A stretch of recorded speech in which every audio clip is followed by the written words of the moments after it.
Welcome back to the Nikki Clarke Radio Show on wearehotline.net. And joining us today is a fantastic woman. She's a fellow Sagie, and she's doing amazing things to transform people inside and out. She is the founder of Papillion Wellness and Fitness Center. Please welcome Heather Shankman Davis to the show. How are you doing today, Heather? I'm doing amazing. And by the way, happy birthday. Thank you.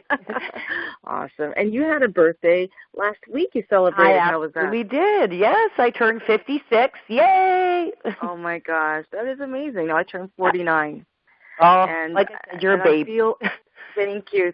And don't you feel like 25 again? Like every year it's a new 25 because every year is a gift. It's not a given. It's a gift. And we need to celebrate it as a gift instead of a punishment. Absolutely. Oh, I love that. Those are really like pearls of wisdom right there. So absolutely.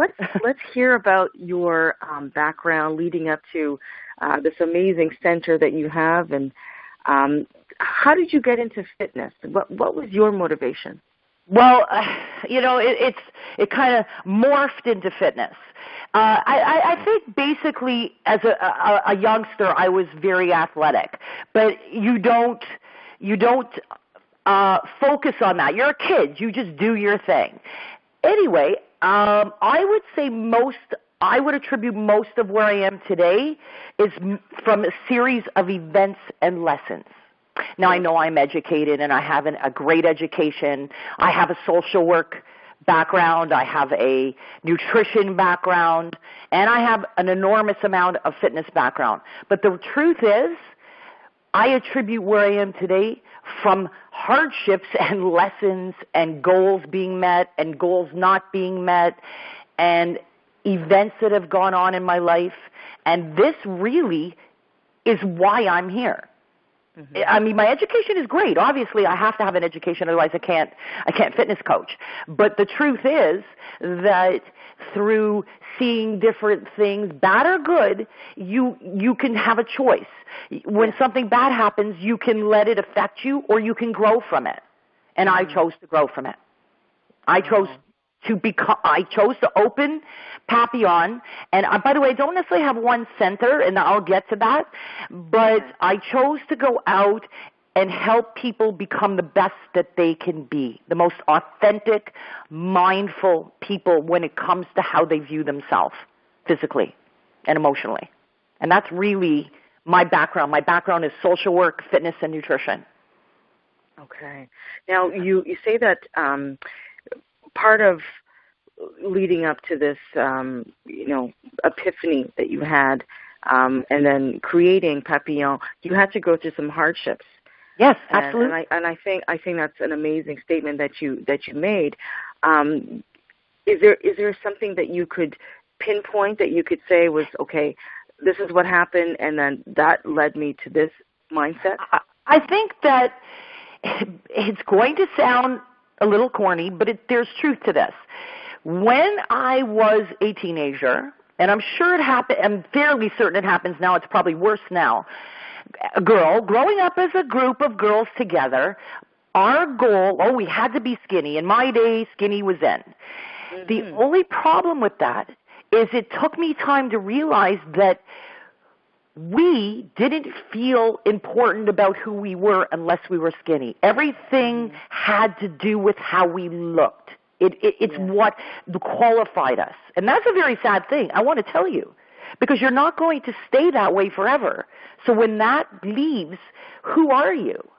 Mm-hmm. And it took lessons like seeing my friends not eat and have eating disorders. That's a pretty harsh lesson.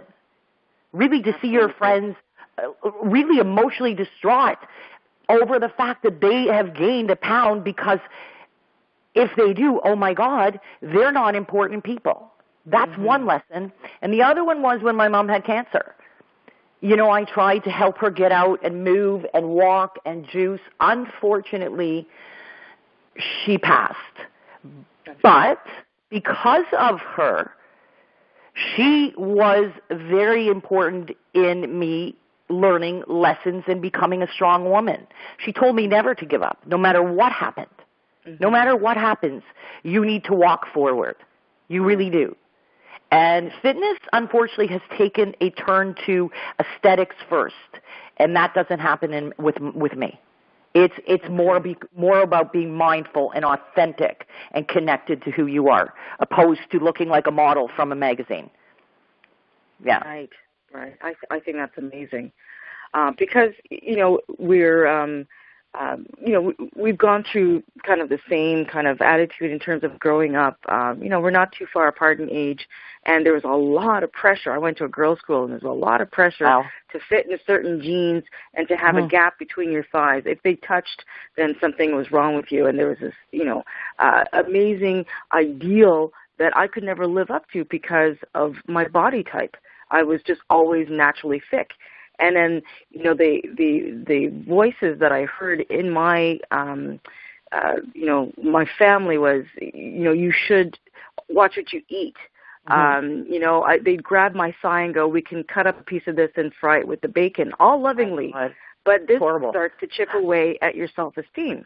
So it's amazing that you attack the mind first and the body after. So, Heather, you talk a little bit about nutrition. You have a background in nutrition. And I know that you can work out as much as you want to, but if you're sabotaging your workout with fries and burgers on a consistent basis, it's kind of defeating the purpose. So you have to really, like you said, manage your portions, and you have to be realistic, and you have to be very mindful about what you eat, right? Correct. You can work out all you want, but it is absolutely never going to change. Okay. Yeah, it's not. You have to watch what you eat. You have to work on your portions. I mean, you will be healthy in terms of your cardio. You will gain effect from exercise. There's no downside to exercise. Zero downside. But if your goal is to lose some fat, because that's really all it is, it's just it's a layer of fat, you have to be a little more mindful and realistic, and very realistic on your goal. Very realistic. Okay. Yes. Beautiful. Can you think of a client that you've worked with that really stood out in your mind in terms of an incredible breakthrough? Can you share that with us? Wow. I have so many. I'm so fortunate. I'm so blessed. Really? Wow. Yes. Well, I have a new one, actually. And she is early stage neuromuscular disorder. And she went to her doctor, and her doctor said if he did not know that she had this disorder, he would think that it did not exist.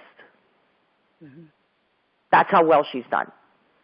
Wow. So she's gone on functionally with this illness. Oh, my. Okay. Yes, he has seen that much of an improvement in her body. So I have to tell anybody listening that you do not have to have money to exercise. Go for a walk. Walk the halls in your apartment. Walk the stairs. Swim. Pick up 2 tins of soup and work. I don't care what you do, but you need to get up and move. Because it could save your life. It could.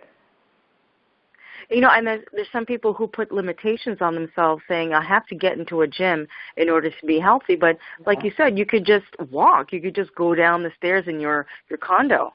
Yeah, I don't care. Put on a CD and dance around your house. I don't care. If you are not financially in a position to hire someone like me, because it is not an inexpensive venture, then do whatever you need to do. But do it. Don't use excuses. Absolutely. Yeah, absolutely. Because health is wealth at the end of the day. Yeah, absolutely. Like I said, it's an extended warranty. There's no downside. Fantastic. Yeah. Now, how have you been transformed by helping so many people in the community? They've been blessed by you. How have you been changed? You just used the word. I've been blessed by them. I am the one that gets the blessings. I have to tell you, I am so, so grateful for their presence in my life. They are like my big, large, extended family. Wow. Really and truly, I get up every day and, listen, everybody has their things. And I go into work and I look and I think, wow, like this is awesome. Like really. I have a lady who's 94 years old. She makes some young people look bad, very bad. How can I not feel grateful and blessed from these people, what they've brought to my life, not what I've brought to their life, what they brought into my life by allowing me to participate in their life. That's the way I see what I do. So they brought a gift to you. Absolutely. Absolutely. Yeah. Absolutely. Fantastic. Yeah. Now, how's your family? How have they noticed your growth? What do they observe? What do they say? My crazy family. Sorry. My crazy family. My family sees me as being, first of all, they're so proud of me because unless you know where someone's came from, you don't know how far they've come. Let's start there. That's very important to remember where people have come from. Remember, people have struggles and they work very hard to achieve where they are. Mm-hmm. And families are, like I said to you, my niece, my sister, my brother, my father. My mother's passed. My father's old, so he worries more about himself. But, they are supportive, and they're always saying to me how amazing it is to see how happy and how fulfilled I am in what I do. No matter how tired I am, I'm up at 4:45 and I'm out doing my thing, and I feel so lucky. I have a client, I've had her almost 13 years. Wow. 13 years. That's dedication. Yeah, I mean, she had breast cancer. She lives by me. Better the money goes to me than drugs, she says. Wow. Yeah. Wow. Yeah. So, Heather, are you going to write a book? Maybe I should call Carol.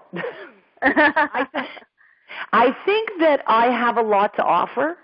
I really do believe we need to change our mindset, and someone has to go out there and tell all those big, beautiful women and men that they are worth just as much as everybody else.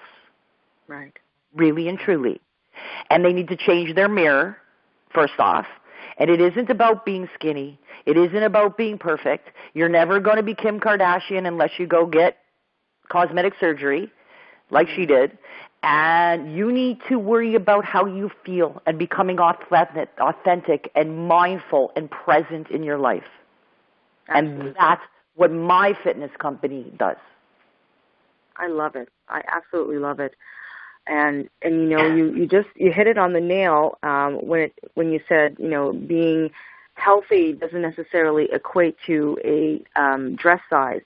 It means being heart healthy. Correct, my dear. You can be heart healthy in a size 12, 14, 16, and as long as you're making the efforts of exercising and eating well and living a mindful, life of wellness. So I think that's a very important point. Perfect. Brought up. I couldn't have said it better myself. Yeah.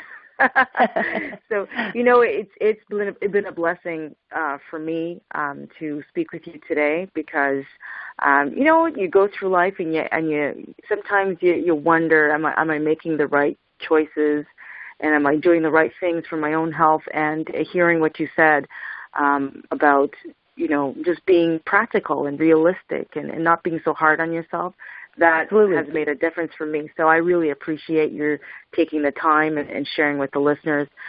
We have listeners all over the world, the States, Australia, Asia, listening right now. And I know they want to hear more about, what you can do to transform them. So can you tell us what your contact information is? Well, they can contact me at 416-917-9986, or they can find me on LinkedIn, Facebook, www.papillionwellnessandfitness.com, and they will be able to reach me that way. And I hope to hear from lots of people. I'd be more than happy to help them in their fitness goals, keeping their mind, body, and spirit healthy. It's what's most important. It's what makes the world go round, happy people. Excellent. Thank you so much, Heather. I want to Thank wish you, you and your family, it's been such a pleasure. I want to just wish you and your family just a fantastic holiday. Happy holidays. We really, really do appreciate you. And thank you again for taking the time with us today. And thank you for having me. And I wish the same for you and your family. And again, happy birthday and have an awesome time tonight at your dinner. Thank you. God bless, Heather. Talk to you soon. Okay. Bye. Bye-bye.